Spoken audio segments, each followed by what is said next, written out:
Welcome to the Workplace Wellbeing Essential Series. I'm Mari Ryan. I'm the CEO and founder of Advancing Wellness. It is my pleasure to welcome you today to this expert interview where we explore topics that impact employee well-being. My guest today is Matthew Cahill.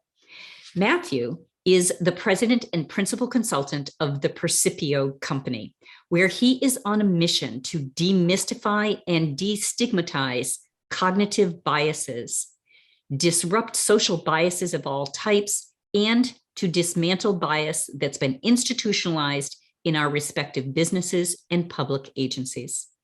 His work is predicated on the belief that if you have a brain, you have bias. Matthew partners with executives to reduce mental mistakes, strengthen workplace relationships, and disrupt existing bias within HR processes, meeting protocols, and corporate policies. Matthew has demonstrated success with large clients like LinkedIn, Salesforce, and dozens of small to medium-sized companies looking to create more inclusive workplaces, work smarter, generate more revenue, and move from bias to belonging. Matthew, I'm so excited to have you here for this conversation today. Thank you. It's a pleasure, truly a pleasure. Well, I'm so excited about our conversation today about belonging. As human beings, we all have a need to belong. And that belonging is really a basic need, along with, safety and shelter and food and all the basics. Let's start our conversation today, if we could, by defining what does belonging really mean? I think you're defining it as in part of your description. It is a fundamental human need. Many would argue now, after doing some research that shines a different light on Maslow's hierarchy of needs, to say belonging, it can even override our sense of survival. Think about research that you may have heard about with infants that haven't been touched. Like, we as human creatures, human beings are creatures that need that type of socialization. We need to have that sense of belonging for a general state of well-being. And if it's missing, there is a direct correlation to problems occurring, whether that be in or out of the workplace. So belonging to me is something that I do take, I go to not extreme measures, but very diligent measures to make sure that the definition is understood by everybody engaging in the conversation. Too often, when it's put into the context of a DEI work, diversity, equity, inclusion, and belonging, you'll often hear belonging be added on. And if it's not really thought through, and this is true for the D, the E, and the I, if you're not really thinking them through and making sure everybody's coming into the conversation with a common understanding, this is like the number one indicator that problems are going to arise, that it's going to be othered in some way, shape, or form by the people engaging in the conversation. And therefore, othering leads to exclusion, and people aren't having that sense of belonging. So it's an elusive concept that I appreciate an organization being willing to tackle, because it is a relatively new phenomenon that we're trying to meet that need within the workplace. I think work in and of itself has morphed over the last 20, 30, 40, 50 years. And people are looking to their employers, looking to the workplace to satisfy something that they, at one point in our history, were getting through other community-based forums, either through family or through church or through some other institution. They had that need met. And now it's very audacious. It's very bold for a company to try to provide that for its employees. Well, I'm so glad you defined that for us so that we've set the stage of what the conversation is today. But I also find it very interesting that the whole diversity, equity, inclusion has now evolved to include belonging. So that's an important step to be able to recognize how important this is. Absolutely. And I often will go through my own anecdotal history, which is I'm old enough to remember when diversity was introduced to corporate America. Right. And it was couched in language such as, we need to tolerate diversity. And I think this is where language really matters.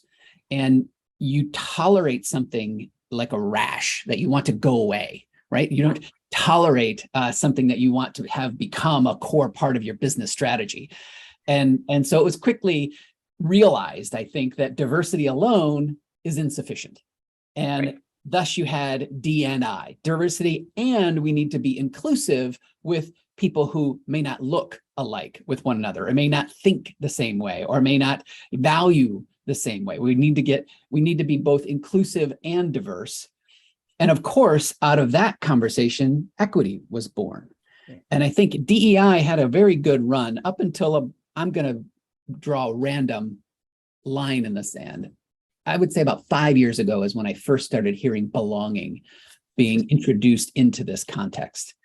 And what I really like most about the current state of work that I'm doing with my clients is the very intentional definition of belonging as 4 cornerstones of belonging, and framing conversations around each one of those to really shape the culture of a workplace so that it is leading to more productivity, more revenues, greater employee retention.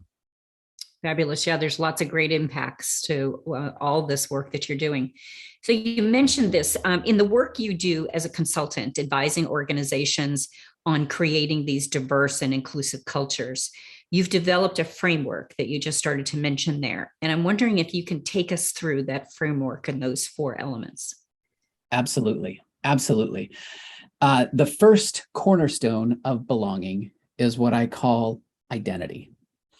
And identity is not only an individual's race, gender, culture, age, orientation, neuroability, communication style, personality type. It's all of those things, right? It's how we show up in the workplace. And so identity is the first step towards understanding who you are, essentially. And then it's morphed into who you are in your respective workplace. And this is where I start to segue towards agency. And agency is the second cornerstone for a culture of belonging. And agency is defined as an individual's ability to demonstrate confidence in the role that they're playing within that organization. I think an easy example would be to look at a CFO. If a CFO is a white male, they're stepping into a role that's traditionally defined by other white men. If you're a Black female CFO in an organization, your experience is going to be very different. So that role becomes a defining characteristic, right? It becomes the lens that you look through to analyze problems within the workplace. And having both an identity that matches that role, makes some things a lot easier, but also having your identity align with the passions, the skills, the experience that you have within an organizational context, so you can grow and take on more responsibility and be more productive. All of that is wrapped up in that person's sense of agency within the organization. And when you go, make that shift from going from your self-reflective identity self to how you represent and show up in the workplace, your agency, now we're in a really good position to tackle power. Power is the third cornerstone of belonging. And power is so often ignored. It's ran away from, and other times it's unconsciously driving us towards certain people, places, and things because we like to be in close approximation with power. There's a sense of security with that. But what I found by explicitly calling it out, and power is who has decision-making ability within an organization. Sometimes it's the owner, the founder. Sometimes it's the CEO. Other times power has morphed and it's become concentrated in different areas or different departments, or, it's really an elusive dynamic. But unless you're really calling out where the power dynamics are, and then allowing people to adjust accordingly, power is always going to influence how things get done. Right. And if it's not really, it can be, when it's not acknowledged, when it's not put out into the open, it can start to create weird power dynamics where people, are at risk of getting into deeper and deeper trouble if they're not acknowledging power in that context. And so I think that's really where the heavy lifting of this work comes into play. When you're doing organizational work, it needs to look at all levels of the organization, from the structure of it, the board, the executive team, what's the makeup of that team, how do decisions get made, what is the level of transparency. These are all things that you can start to unpack when you start to look through that lens, so that ultimately we're going to calibrate things so that as many people as possible, for as much of the time that they're engaged in their work, are hitting states of flow. And that's the fourth cornerstone for a culture of belonging. You have a groups of people who have a high degree of flow in their daily routines. And flow is pulled directly from Mikhail Csikszentmihalyi's work on transformative states when in the workplace. So those are the four cornerstones: identity, agency, power, and flow. And I've developed an assessment that kind of opens up the conversations to get people, leaning into discovering where they're at with these different four cornerstones of belonging. And as corporations like to do, as nonprofits like to do, as businesses like to do, we measure them. And so it gives you a measurable, a quantifiable number, so that you get a sense of where you're at and what areas you need to potentially work on.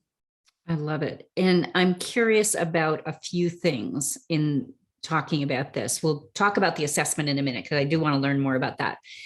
When you talk about power is usually something that is tied to a role.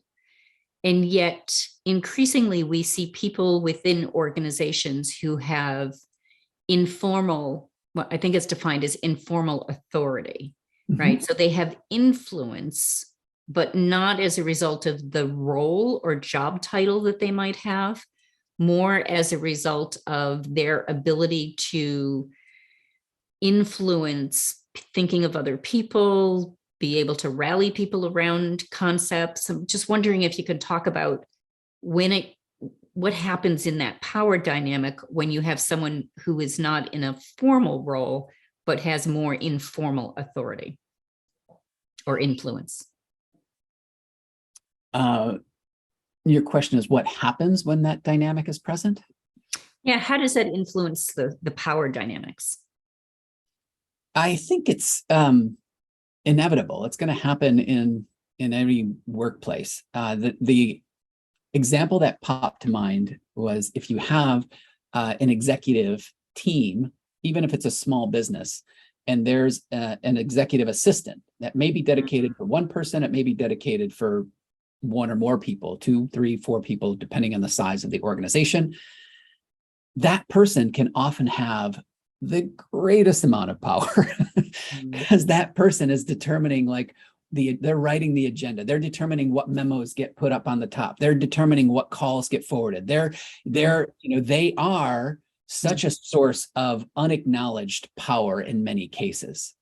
I think the personality types that come into play, if it's an organization that values, more of a consensus building, or at least including people in on decisions and establishing a process that's going to, go through stages and obviously take more time.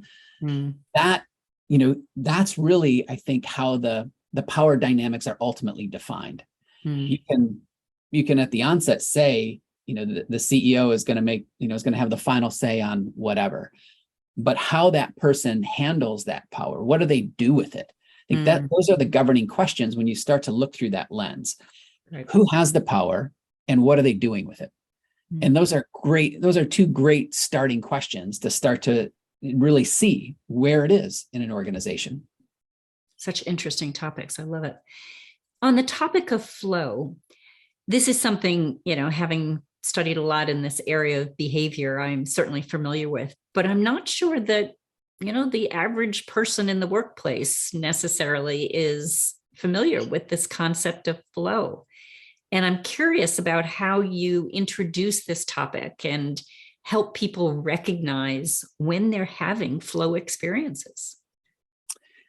Yeah, I think it's often sports is the easy analogy because people are at least somewhat familiar usually, especially if you've grown up in, in American culture.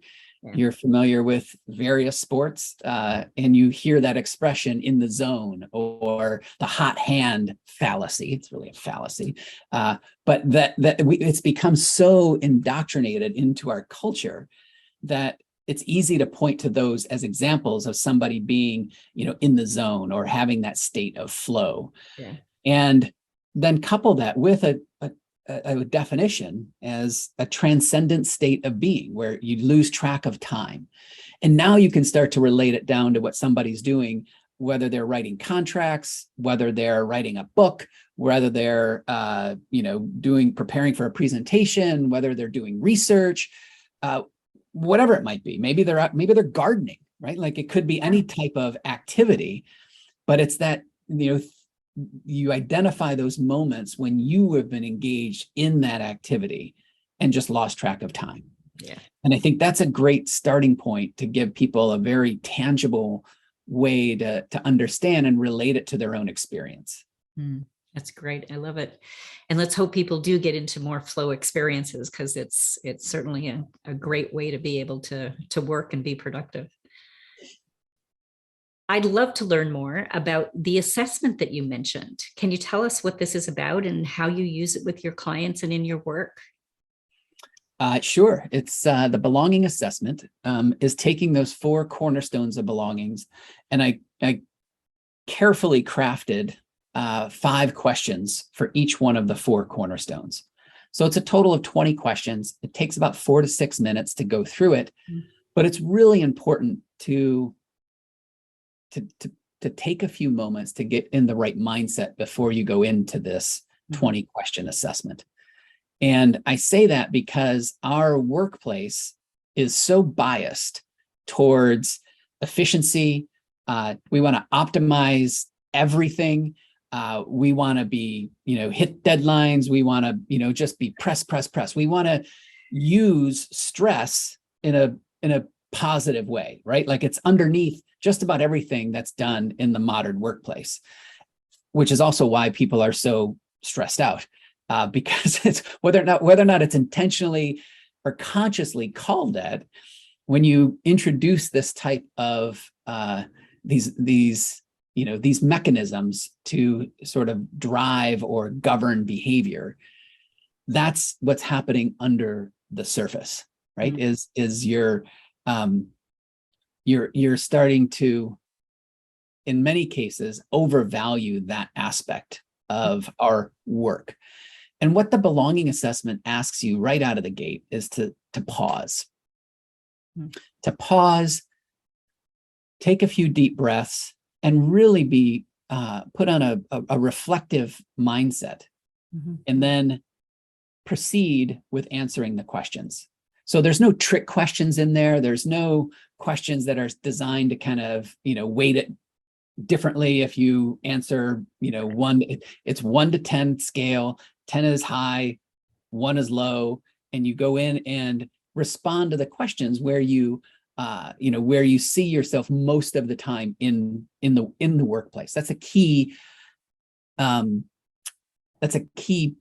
addition to put into your framework, because a lot of times people will ask me, are you referring to my personal life or my professional life?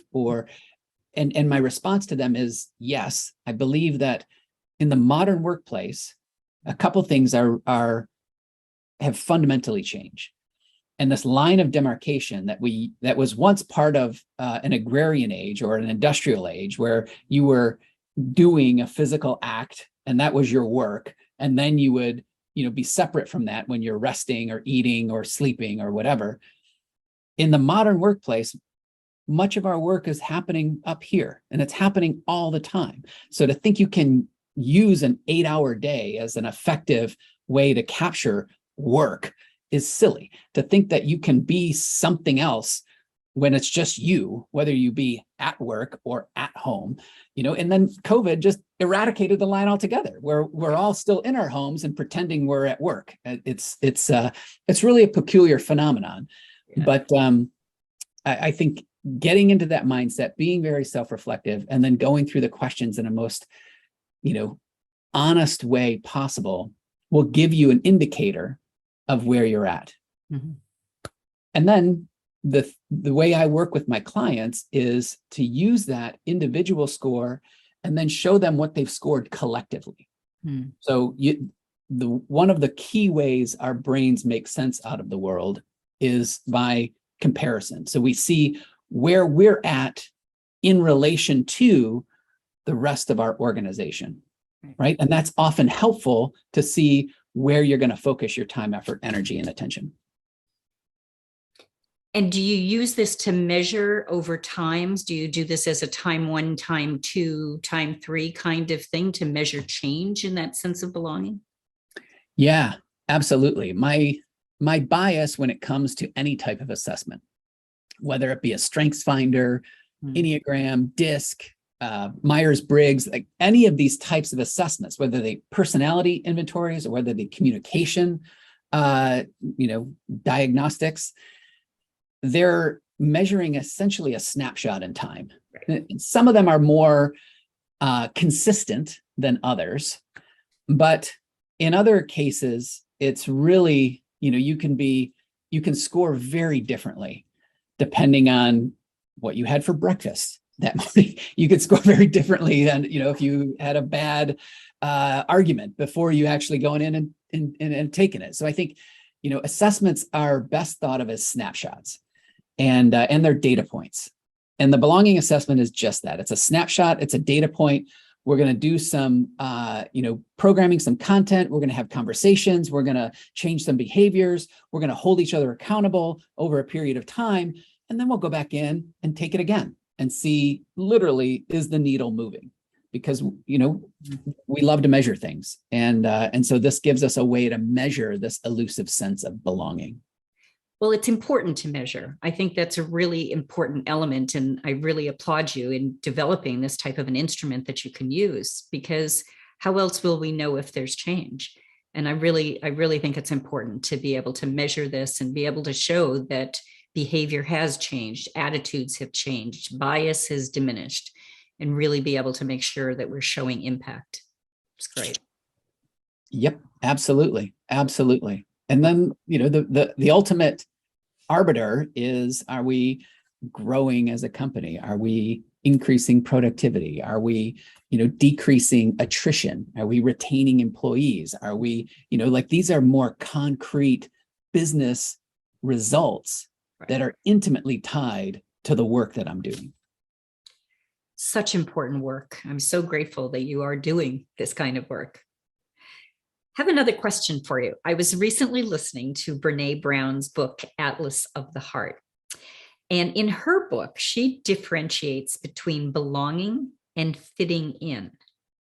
And I'm wondering if you can talk about the difference between those.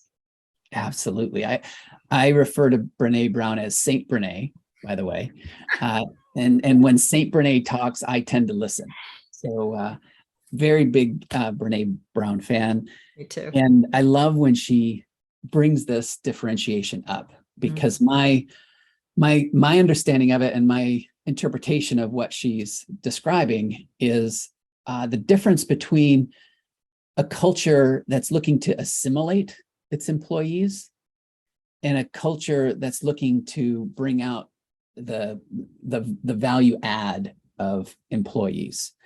And it comes into the language. I consult and work with hiring managers and with HR teams to get them thinking of employees, new people coming in, as being a culture add to the organization, not a culture fit.